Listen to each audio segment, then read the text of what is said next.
You're born alone and you die alone, and this world just drops a bunch of rules on top of you to make you forget those facts. But And you know why? Because life itself is filled with no reason. Pourquoi je vis? Pourquoi je meurs? Trouver du sens à ce que l'on fait, à ce que l'on vit, est une quête sans fin. L'idée que l'on va tous partir un jour rend notre vie si unique et si dérisoire. L'acceptation d'une existence passagère questionne nos actions au quotidien, notre manière d'appréhender ce monde qui continuera sans nous. Y penser, c'est se perdre dans les abîmes de la réflexion et les tréfonds de notre âme. Cette question du sens, elle nous prend à l'aube de notre vie et s'intensifie au crépuscule de celle-ci quand elle devient plus pressante. Elle nous obsède parfois, où l'on fait le choix de ne pas y penser et de vivre avec. Mais pour beaucoup, vivre, c'est d'abord survivre. Donc ces pseudo-questionnements métaphysiques sur le sens de la vie ne concernent en fait pas tout le monde. Problème de riches, diront certains. Mais dans un monde occidental toujours plus névrosé, nous avons le merveilleux malheur de pouvoir se poser la question. À l'heure des bullshit jobs, des burn-out, de l'individualisme poussé à son paroxysme, la question du sens est à la fois partout et nulle part. Alors, faut-il tout remettre en question? Plaquer mari, femmes et enfants? Partir pour ne plus revenir? Comment faire pour appréhender ce néant qui nous attend? Rangez vos antidépresseurs, tout n'est pas vain. Peut-être d'autres chemins sont possibles, peut-être des alternatives existent-elles. Dans l'épisode de cette semaine, nous allons revenir sur un film qui justement propose une autre vision de la société. Into the Wild est un film de Sean Penn sorti en salle en 2007. Il est l'adaptation d'un livre de Jon Krakauer publié en 1996 qui retrace les pérégrinations de Chris McCandless, un jeune aventurier retrouvé mort, empoisonné dans un bus abandonné en Alaska. Bon, jusqu'ici, me direz-vous, l'alternative n'est guère enviable, et je vous l'accorde. Mais revenons au commencement. Tout juste diplômé de l'université, Christopher McCandless, 22 ans, est promis à un brillant avenir, Harvard lui ouvrant les bras. Pourtant, en réaction à une société qu'il juge trop consumériste, un climat familial malsain et un avenir lui semblant guère enviable, le jeune Christopher va s'autoproclamer Alexander Supertramp et va prendre la route en abandonnant tout derrière lui.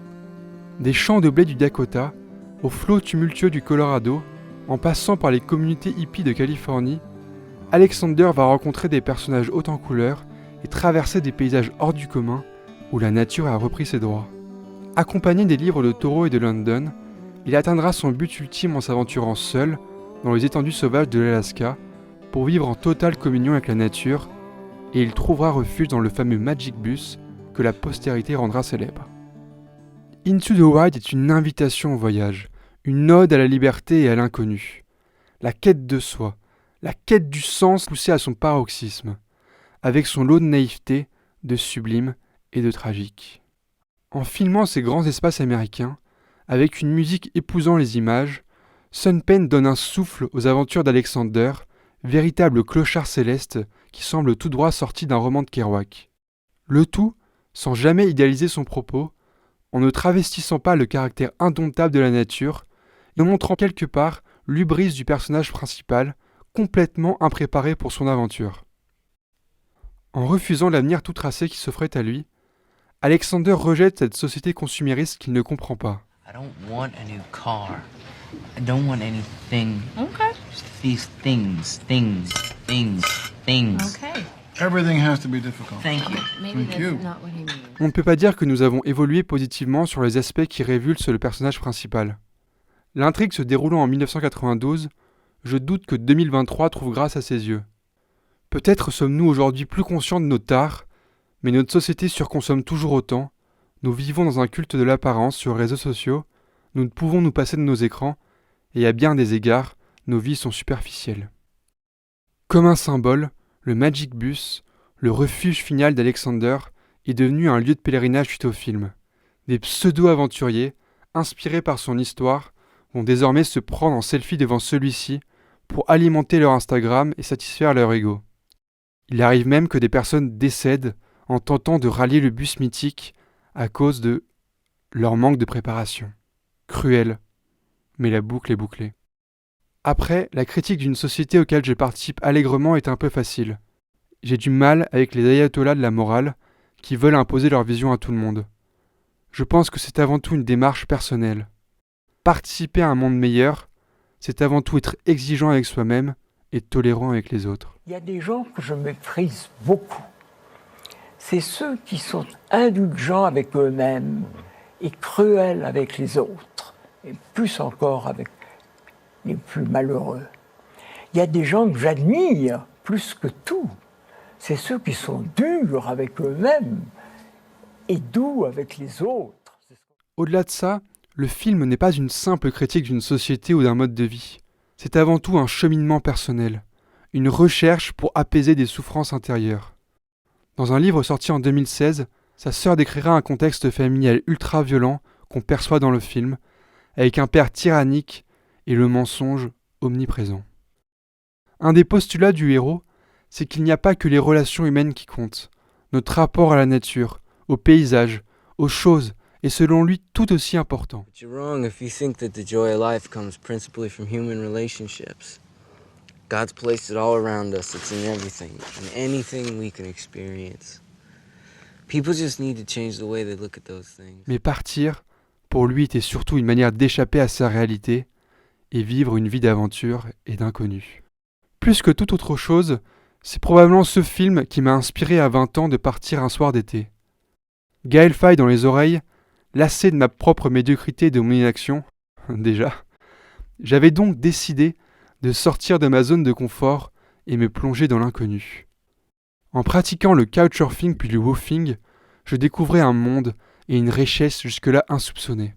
De Paris à Zagreb, en passant par Bruxelles, Amsterdam, Berlin, Vienne et Trieste, je me suis nourri des rencontres que j'ai faites et des lieux que j'ai vus. Dans une relative précarité et dans un inconfort certain durant le voyage, je ne m'étais pourtant jamais senti aussi vivant. Mais la comparaison avec Alexander s'arrête là, car je savais que cette aventure était temporaire et que mon retour à la vie normale arriverait un jour. Mais en réalisant ce voyage, je retrouvais un peu de sens à mes actions et surtout la merveilleuse promesse qu'il y a tant de choses à découvrir et qu'il reste tant de choses à vivre. Les enseignements de ce film sont pléthores, et il parlera d'une manière ou d'une autre à chacun d'entre vous, aussi bien de ce qu'on peut considérer comme les échecs ou les réussites du personnage. Avoir le courage de passer à l'action, savoir plonger dans l'inconnu, vivre d'aventures, se reconnecter à la nature et pouvoir prendre du recul sur notre mode de vie. Nul n'est tenu d'être aussi absolu qu'Alexander, qui finit quelque part prisonnier d'une certaine idée de la liberté. Mais son histoire peut nous permettre à tous de nous transcender en tant qu'individus. Il aura passé toute sa vie à essayer d'être vivant et pas juste chercher à vivre.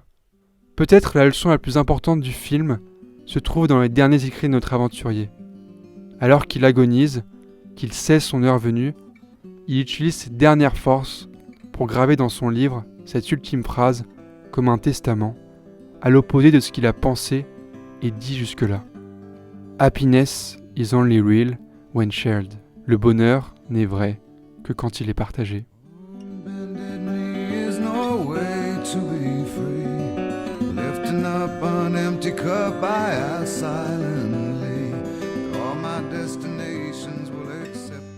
Merci à tous d'avoir suivi ce nouvel épisode de Cinémi.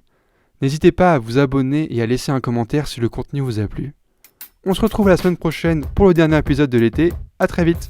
Je pars, ma vie est trop maussade. Je pars, j'ai laissé une feuille incrustée de mots sales. Je pars, laissez-moi donc ma douleur. Je pars pour un monde fait de lumière et de couleurs. Je pars, car le ciel est bas et gris. Les vieux n'ont plus de sagesse, ils sont racistes et gris. Je pars, je m'envole vers le rire des enfants. Je pars même s'ils m'en veulent, j'ai trop souffert dans mes tourments. Je pars, j'ai déjà fait mes valises. Je pars car nos modes de vie d'ici me scandalisent. Je pars, la vie me transperce de part en part. Je pars car faut être fort et moi j'ai perdu mes remparts. Je pars, y'aura ni promesse ni nouvelle. Je pars, fallait du cran, j'ai activé la manivelle. Par un beau matin, je pars, je laisse le flambeau. Je trouverai mon Abyssinie, moi l'Arthur Rimbaud. Je pars, parti pour la vie. Je pars, viens avec moi si t'as envie. Je pars.